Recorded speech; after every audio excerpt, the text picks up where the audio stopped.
As I travel around the country, two of my favorite things to do are meeting folks like you and visiting many of the diners that are scattered throughout our country. And although I have lots of diner favorites, the one that really stands out is a classic Salisbury steak.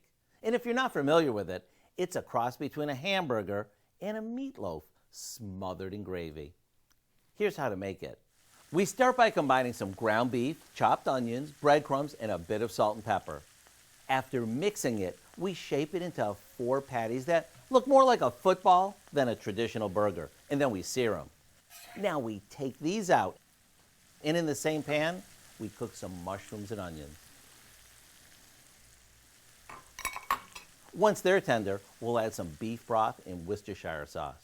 We let this come to a boil before putting the patties back in.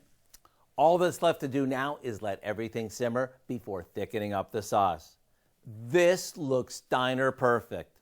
Serve it up with some curly noodles or mashed potatoes for a complete meal. You can find the recipe for what we call No Fuss Salisbury Steak on our website. I know you're going to love it. I'm Howard in the Mr. Food Test Kitchen, where today we found a diner dinner way for you to say, ooh, it's so good.